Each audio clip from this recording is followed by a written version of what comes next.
long ride na malala. Naabutan na nga kami ng gabi sa daan ni Babe sa biyahe namin mula Northern Samar papuntang Palumpon, Leyte.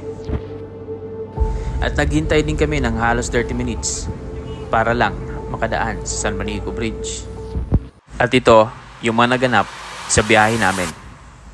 Biyahe na kami. Punta namin ng Palumpon, Leyte.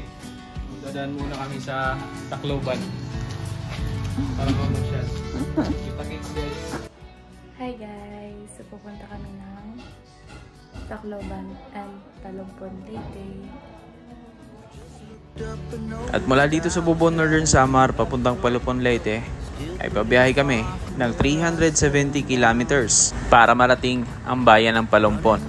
Sa mga di nakakilala sa akin, ako pala si Chill Ride Adventure at gusto kong libutin ng buong Pilipinas gamit ang motor. Kaya tara, samahan nyo kami sa mahabang biyahe namin ni Babe. At huminto muna kami saglit dito sa SSMG Motorcycle Parts and Accessories kasi meron lang ako pinacheck sa motor ko.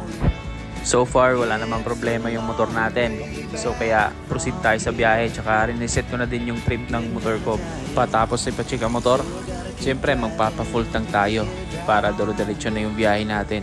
At habang binabaybay namin ang kalsada papunta Calbayog, dito mo makikita ang napakaganda at napaka-famous na coconut view deck ng Barangay Macagtas, Catarman, Northern Samar. Kaya di na namin kailangan lumayo pa at pumunta pa sa Siargao kasi meron din kaming napaka-famous at napaka-trending coconut view deck dito sa Catarman.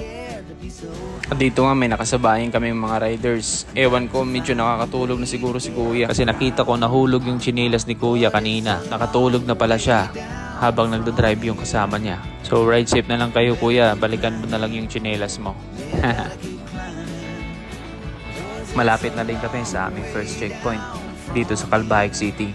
At nadaanan din namin itong napakagandang airport ng Calbayog City.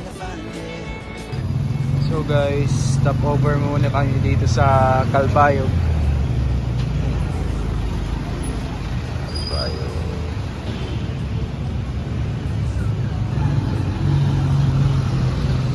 First stop over.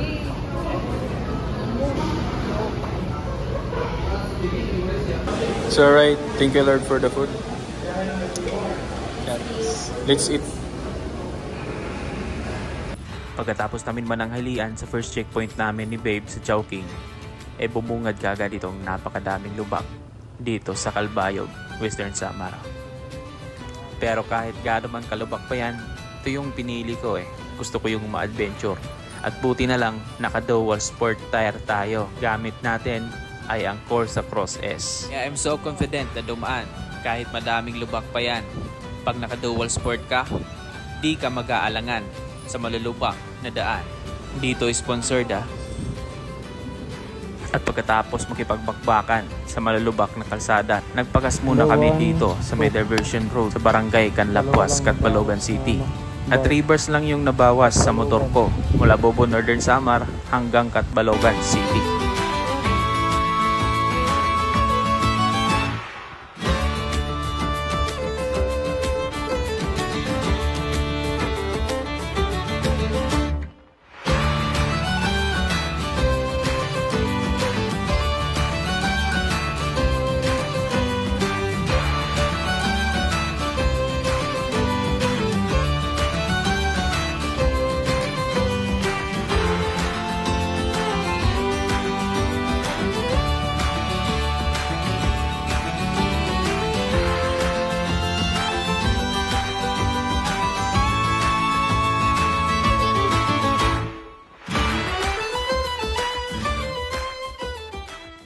At pagdating nga namin dito sa San Juanico ay bumungad kaagad ang napakahabang pila ng mga sasakyan at naghihintay kami dito ng halos 30 minutes para makadaan sa San Juanico Bridge. Sa napapansin nyo dito sa video ay sobrang haba nga talaga ng pila ng mga sasakyan para makadaan sa San Juanico Bridge.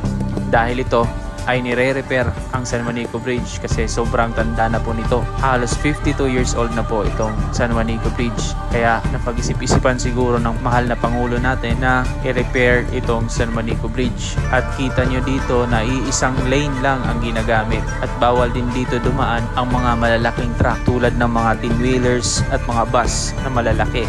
Ang tulay ng San Juanico ay isang mahalagang infrastruktura sa Pilipinas na nag-uugnay sa mga isla ng Leyte at Samar. Itinayo ito noong 1969 hanggang 1973 sa ilalim ng administrasyon ni Pangulong Ferdinand Marcos Sr. Ang tulay na ito ay may haba at 2.2 kilometers at itinuturing pinakamahabang tulay sa Pilipinas. Pero sa ngayon, pangalawa na lang ang San Juanico Bridge sa mga pinakamahabang tulay dito sa Pilipinas. Ang pinakamahabang tulay kasi ngayon ay ang Cebu-Cordova Link Expressway o mas kilala sa CCLEX na may habang 8.9 kilometers. At nadaanan din namin yan last year nung pumunta kami ng Cebu. Pero sa ngayon, i-appreciate natin ang ganda ng San Juanico kasi taga dito ako eh. Kaya shoutout sa mga kababayan ko dito sa Leyte. At sa wakas, nakatawid din kami sa San Juanico Bridge at ngayon, papasok na kami sa Tacloban City. At halos 7 hours nga yung binahay namin ni Babe. Kasama na doon yung mga stopover. At ngayon naman, magre-relax muna kami dito sa Marasbaras Robinsons Mall, Tacloban City. So guys, dito muna kami sa Robinson, Tacloban. So, pa-aircon muna kami. Aircon muna. Relax. Yes.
For Janet. Yan. Liaw. Aw, ilaw. Ilaw. So guys, dito kami ngayon sa ilaw. Ano, model sa ilaw. Shout out liaw. Nasa ko. Nasa. At di ko rin inasahan na ako yung bibilhan niya ng cellphone. Akala ko siya yung mag-upgrade ng cellphone. Pero ako yung binilhan niya. Deserve ko daw magkaroon ng bagong cellphone. So maraming salamat talaga sa asawa kong pinakamaganda sa buong mundo. At palaging nandyan na sumusuporta sa akin. Love you babe. To the max. Pro Max.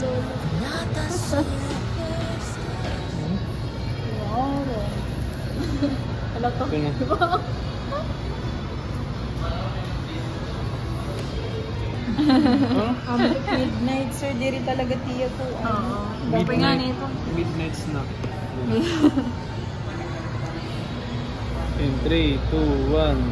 Happy birthday. Happy birthday to you. Dia, kanta.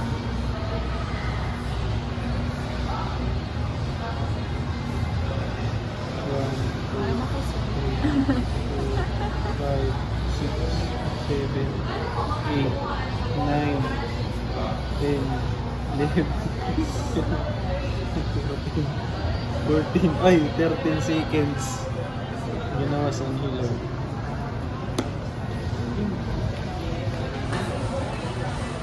Si pareho nakit niya na cellphone. Okay na please. Swipe up. Swipe down. Ato naman is English, Philippines. Ito na. Philippines. Pili na na sir. Continue na ito. Okay na. Default lang. Set up. Max lang niya po. Max. Tapos ADR, adin ka lang sir. Silent.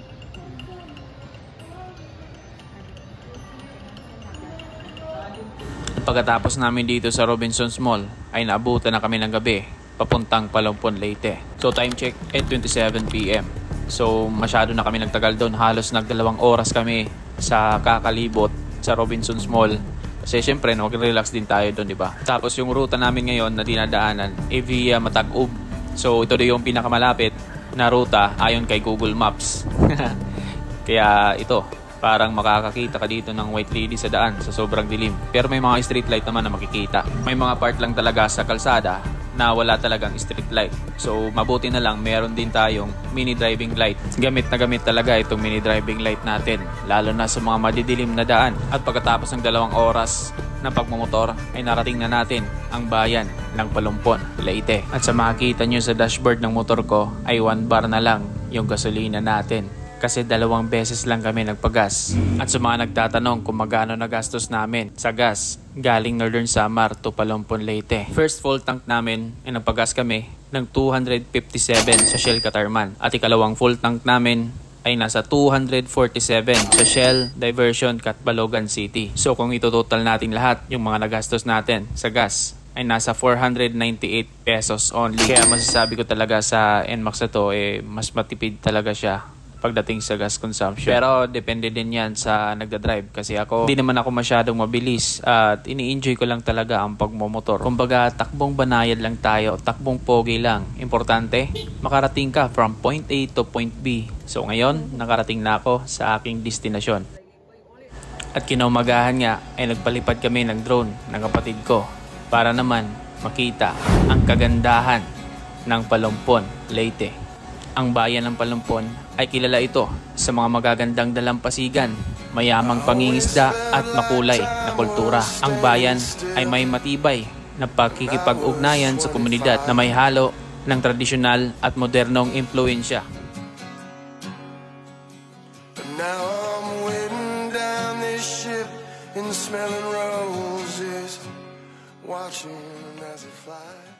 At ngayon naman ay pupuntahan natin ang public market ng Palompon. Kasama ko si Mama para bumili ng kikilawing isda at iba pang lamang dagat na kasama sa sangkap ng kinilaw.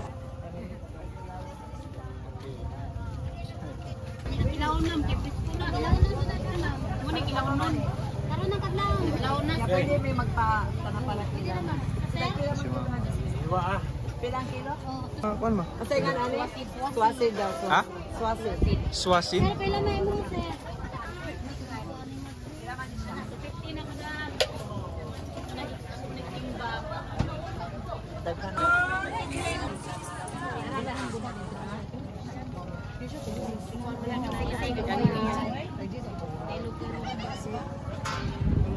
Samain nyo. Uy, Diloy!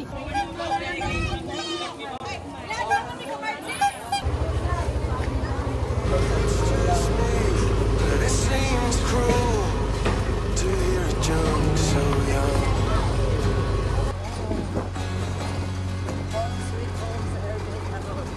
Home sweet home. Only get the punchline when it's hard to remember 21.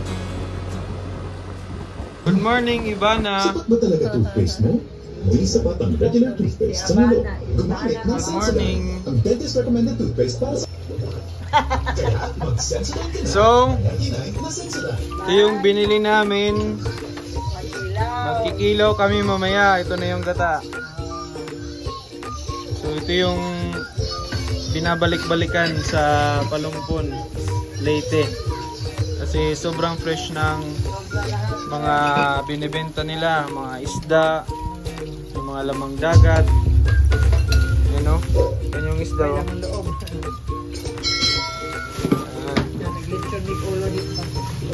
So, ayan, no? Ikilaw na kami ni Mother. Ilaw na kami ni Mama.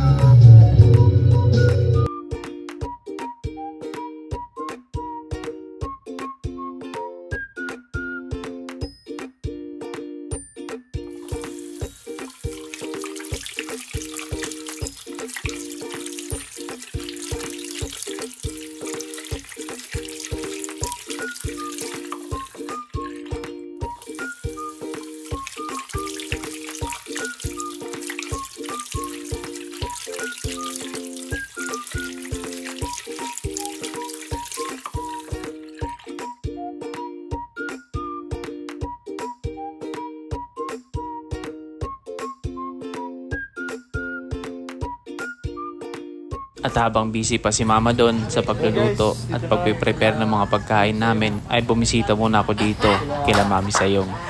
Minsan lang kasi ako dito nakakapunta. Swerte na kung makapunta ako dito ng 2 beses sa isang taon.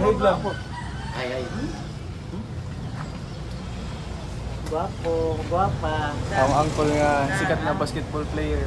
Dito sa Palampon. Oh, yan! Yan. Oh, jersey na, jersey. Baka naman! Ayaw, naligo namin. Ano swimming pool, oh? Na, swimming pool! Salit ka lang. What's up guys? So, tapos ng timplahan ni mama yung kinilaw. Ito. Yan. So, titikman natin syempre, di ba? So, tara. Yan.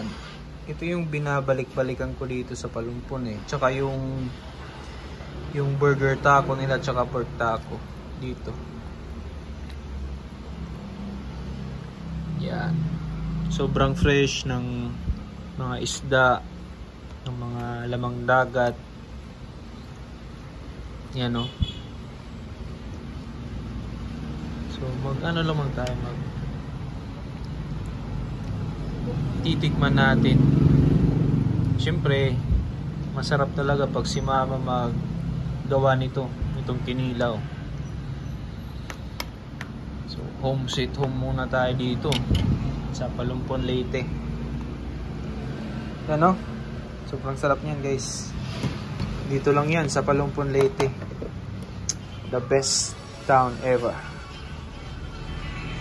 Diyan ta.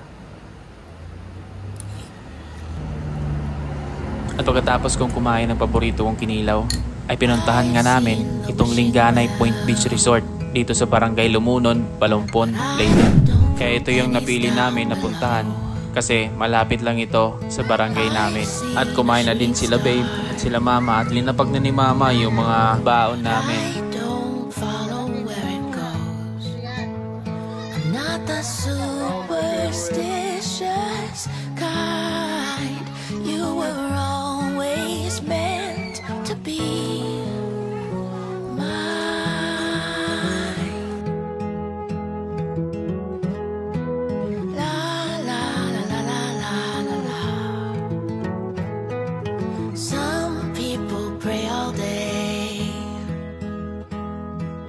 Cross their fingers tightly in a bow,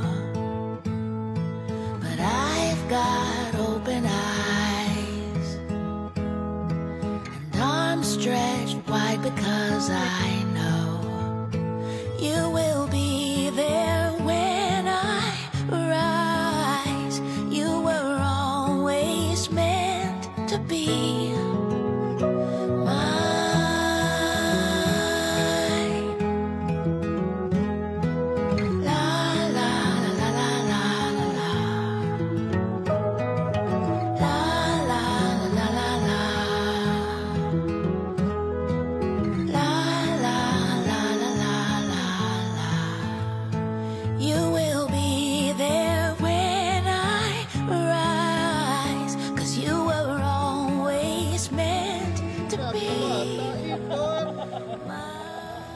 Swimming man. Imbis nagaluto ka, naga-swimming ka.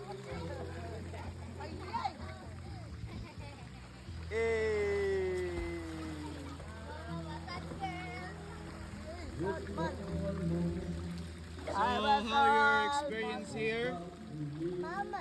Very nice. Very nice. Great. Colorful. So colorful.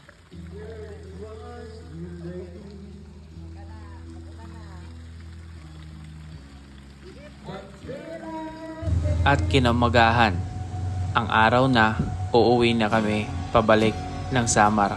Gusto pa sana naming mag-stay, pero kailangan talaga namin bumalik para magtrabaho at para din may panggastos sa susunod na mga rides pa namin ni babe.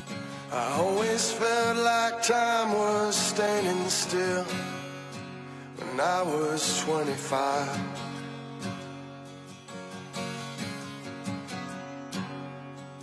But now smelling roses, watching as it flies. At kung nakaabot ka dito sa last part ng video na ito, huwag mo sanang kalimutan mag-like at mag-subscribe sa YouTube channel ko. Malaking bagay na yun para sa amin. So hanggang dito na lang tong video na to.